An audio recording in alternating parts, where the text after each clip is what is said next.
This video is brought to you by the No Fear community. Today's interview is with Peter Vesterbacka from Rovio, the company behind the world-conquering Angry Birds, the game and the entertainment brand. Welcome, Peter. Yeah, hey, thanks. Great to be here. On your business card, it says your title is Mighty Eagle. How does one become a Mighty Eagle?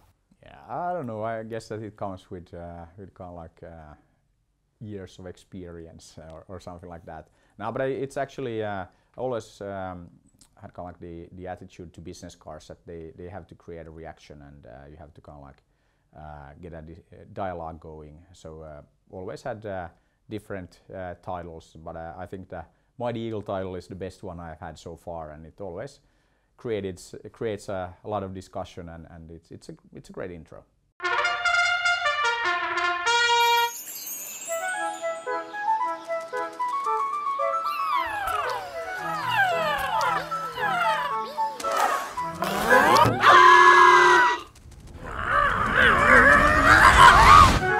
One of the points in No Fear, the book, is that the so-called digital cowboys are pretty much the same the world over. The cultural and national differences between young digital natives are smaller and smaller.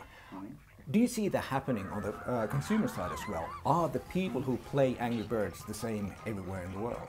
Yeah, but I think that again, if you look at Angry Birds, everybody's playing Angry Birds. So Angry Birds is really what the Hollywood guys would call like a 4-quadrant title. So it's you know, men and women, boys and girls, and all over the planet. And of course, you know, people are people everywhere. So what we see that there is not a huge difference between people playing our game in, you know, the streets of Beijing, Shanghai, or, you know, like New York, San Francisco, wherever. So it really is very, very similar. And I think what's been interesting with Angry Birds is that it's all ages playing it, so it really is from kids to grandparents, but also people all over the planet, and there is no big difference actually in the end. Just a couple of years ago, you were leading a small games company in Finland, and now you're leading a global entertainment brand. How has that changed you as a leader? I think that it hasn't really had kind of like that much of an impact. Of course, now a lot of things are kind of like easier to make happen, and we can do things faster because of our brand. So of course that has changed, you know, our abilities and kind of like our position in the market. But I think that what's very important, that kind of like the fundamental like leadership approach and attitude hasn't really changed. And I've always kind of like believed in an approach of kind of like getting stuff done. So you know, it's one of these things that, and I mean, I have a background also. I worked for a big company before, and I think that very important that you actually do things instead of kind of like overanalyzing. So it's like one of these things that don't think, do, think. You know, so that kind of like sums up my attitude, I think, pretty well. As you said, you used to work for a more traditional global corporation, Hewlett-Packard, before Rovio. Yeah. What kind of things has that helped you to do at Rovio, and what kind of things have you had to unlearn at a smaller company? Yeah, I don't think that I've had to unlearn too much, because also kind of like at HP and working for a big corporation, I think very much of a you know, what was called like an entrepreneur at the time, but really a very entrepreneurial attitude to things, and I think that what that kind of like taught me, you know, working in a big company, that it's all about leadership, and it's not about leadership, you know, like talking about the CEO and kind of like the leadership team and all of that, but it's like leadership on all levels. And there's a lot of people, you know, there are the people, you know, who, you know, just go to work and view it, you know, like it's just, you know, another job, and you know, you don't really kind of like care. But then there is leadership at all levels of the organization typically. So the people who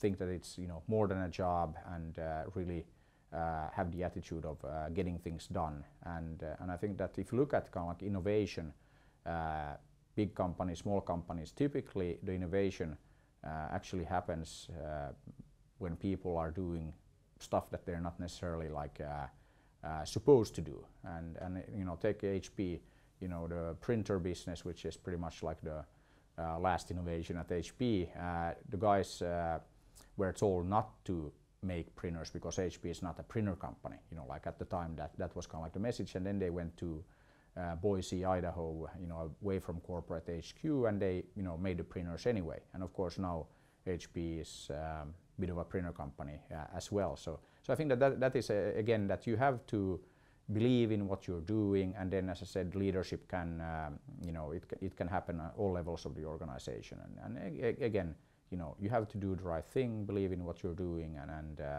I think that's a key part of leadership. Success has come very quickly for Rovio. As a leader, how do you make sure that people stay creative, innovative, and hungry? Yeah, I think that and again, actually, one thing that is also very important. I mean, at Rovio, we've been making games since 2003. Angry Birds was not like our first game; it was our 52nd game. So yes, success with Angry Birds came, let's say, reasonably quickly. But for Rovio as a company, we're not like we're an overnight success that took like 7 or 8 years to build. So you know, like it's not instant success or anything. So I think that what is very important, that actually it's very good to have the background of you know, creating you know, huge hit game, and then also having the experience of creating some let's say less successful titles. So I think that's one thing that is very important to keep in mind.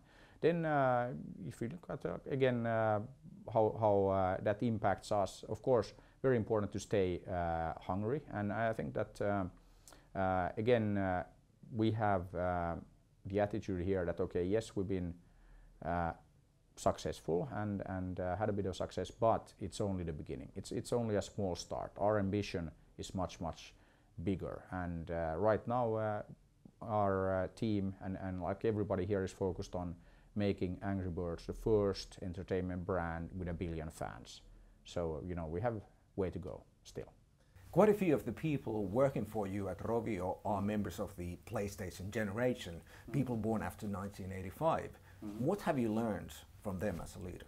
Yeah, but I think that it's again what is very important, and of course, I mean now the let's say younger generations and all of that, they really expect to have a say, and I think that this is one thing that is has been very typical for Finland and kind of like the Finnish environment, that here, you know, people, you don't need to micromanage and tell, you know, people exactly what you just kind of give them the, you know, this is what we want to get done, and then, you know, it tends to happen. You don't need to you know, do much more than just like set the goals, set the targets, and then you kind of like let the people loose. And I think that is something that's very important, that you know, kind of like you let people be creative, do their own thing, and you don't need to kind of like worry too much about how things get done. It's more about kind of like specifying what exactly needs to be done. Thank you very much. Thank you.